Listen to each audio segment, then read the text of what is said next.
నమస్తే. అధికార కాంగ్రెస్ పార్టీ మీద ముఖ్యమంత్రి రేవంత్ రెడ్డి మీద కేటీఆర్ చాలా కామెంట్ చేస్తున్నారు.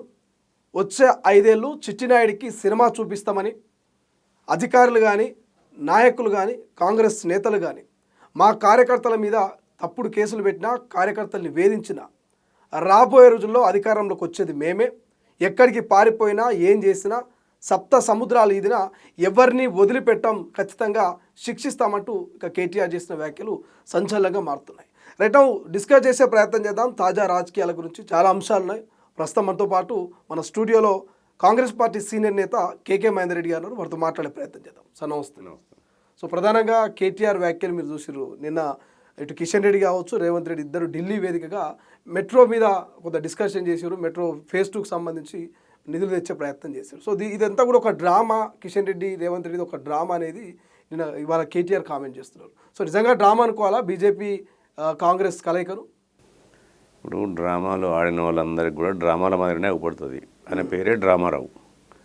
వాళ్ళది ఓన్లీ ఫ్యామిలీ కథా చిత్రం. వాళ్ళదంతా కూడా తెలంగాణ రాష్ట్రాన్ని కానీ తెలంగాణ ఉద్యమ సమయంలో కానీ వాళ్ళది కేవలం ఫ్యామిలీ కథా చిత్రం మాత్రమే. తెలంగాణ రాష్ట్రం వచ్చిన తర్వాత వాళ్ళు ఏం చేసిండ్రు తెలంగాణ ప్రజలకు, తెలంగాణ రాష్ట్రం రాకముందు ఉద్యమ సమయంలో ఏమి హామీలు ఇచ్చిండ్రు అనేది, పిట్టలద్దల మాటలు ఏ విధంగా మాట్లాడినరు, తుపాకీ రామని మాటలు ఏ విధంగా మాట్లాడినది తెలంగాణ ప్రజలందరూ కూడా తెలుసుకున్నారు. వాళ్ళ నిజమేంది, వాళ్ళ నిజస్వరూపం ఏంది అనేది తెలుసుకున్న తర్వాత మొత్తం తేటతెల్లమైన తర్వాత బట్టబయలు చేసి వాళ్ళను గుడ్డలు ఊడదీసి బజార్లు నిలబెట్టిండ్రు. అదే తెలంగాణ ప్రజలు రాజకీయంగా వాళ్ళకు భవిష్యత్తును మొత్తం కూడా ఆగం చేసిండ్రు. దాన్ని బొందబెట్టిండ్రు. రాజకీయంగా వాళ్ళను బొందబెట్టిన తర్వాత 9.5 సంవత్సరాలు ఉద్యమ సమయంలో దోచుకొని తినడానికి అలవాటు పడ్డవారు. తెలంగాణ ప్రజలను అదిరించి బెదిరించి ఇక్కడున్న ఆంధ్ర సెటిలర్స్ని కానివ్వండి, ఇండస్ట్రియలిస్టులను కానివ్వండి, వాళ్ళను ఉద్యమం పేరు మీద డబ్బులు వసూలు చేసుకొని ఆ కుటుంబం అంతా కూడా అనుభవించింది.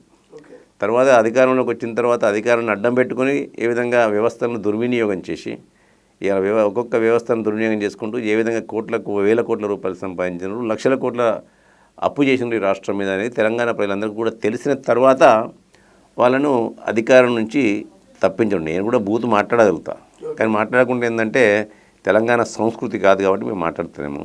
ఇవాళ ఈ తుపాకీ రామని మాటలకు ఎప్పుడైతే తెలంగాణ ప్రజలు 2023 సంవత్సరంలో జరిగిన ఎన్నికల్లో వాళ్ళ గుయ్యమనిపించిండ్రో అప్పటి నుంచి వాళ్ళకి పిచ్చి లేచి ఇలా చిన్న మెదడు కాస్త మన మోకాలు కూడా దాటి శీలమండలకు వేయింది. అలా మీరు చూస్తే ఒక వీడియో బాగా వైరల్ అవుతుంది. ఆయన ఇంతకుముందు కేటీఆర్ మాట్లాడారు 2028 దాకా మెట్రో ఫేజ్ 2 రాదు, కేసీఆర్ మళ్ళీ సీఎం అయినాకనే మెట్రో ఫేజ్ 2 వస్తుందని చెప్తున్నారు. బట్ కాంగ్రెస్ ప్రభుత్వం ముఖ్యమంత్రి రేవంత్ రెడ్డి ఏమో ఢిల్లీకి పోతున్నారు, కేంద్ర మంత్రులను అక్కడ పెద్దలను కలుస్తున్నారు. ఫేజ్ 2 మెట్రో మేము ఖచ్చితంగా మా హయాంలోనే పూర్తి చేస్తామని మీరు చెప్తున్నారు. సో ఎట్లా చూడాలి కేటీఆర్ వ్యాఖ్యలు? కేటీఆర్ అనేవాడు తుపాకీ రామన్తో సమానం. ఎందుకంటే తుపాకీ రామన్లో అనేకమైన మాటలు మాట్లాడుతూ ఆయన మాట్లాడిన ఏంటంటే కేవలం వారి యొక్క కార్యకర్తలను ఉత్తేజపరచడానికి ఆయన ఒక ఊహాజనితమైన ప్రపంచంలో ఉన్నది. అలా ఆ ఊహాజనితమైన ప్రపంచంలో ఉండి చాలాసార్లు చెప్పాను, మీ వీడియోల ద్వారానే చాలాసార్లు చెప్పాను.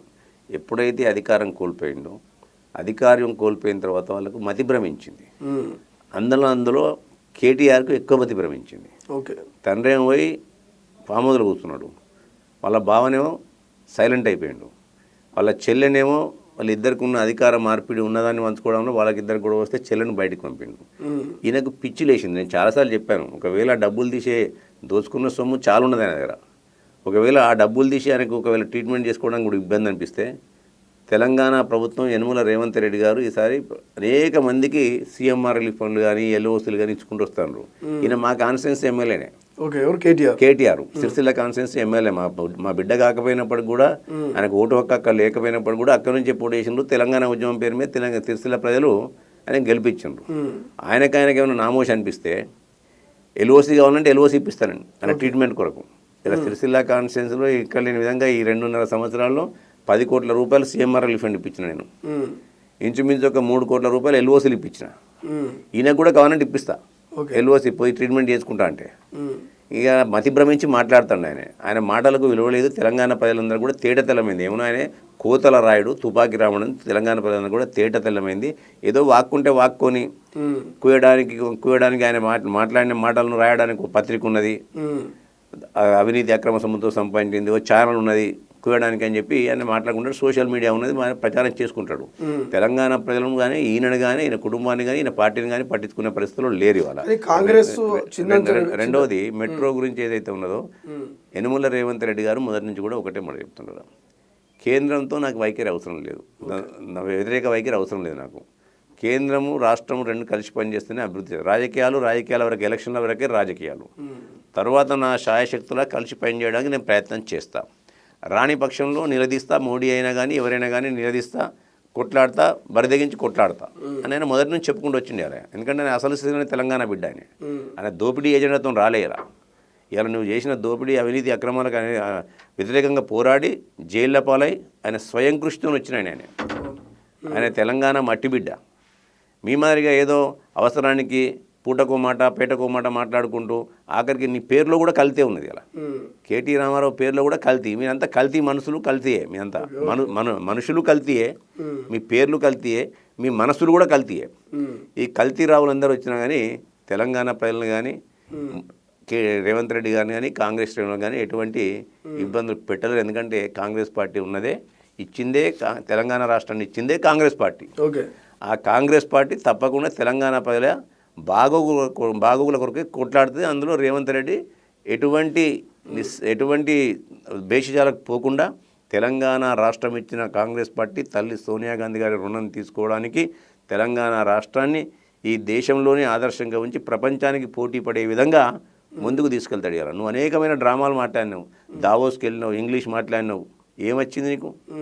అనేకమైన సమ్మిట్లు పోయి ఇన్ని వచ్చినాయి, అన్ని వచ్చినాయి, ఇన్ని వేల కోట్లు వచ్చినాయి, అన్ని వేల కోట్లు వచ్చి జీరో వస్తే ఏమైంది? అలా అదే రేవంత్ రెడ్డి గారు వెళ్ళి అలా ప్రపంచాన్నే ఇటువైపు మళ్ళించే మాదిరిగా ఫ్యూచర్ సిటీలో పెట్టుబడులు పెట్టించడానికి అనేకమైన కంపెనీలతో ఒప్పందాలు చేసి ఇవాళ గ్రౌండింగ్ అవుతుంది. ఇవాళ అది రియాలిటీ.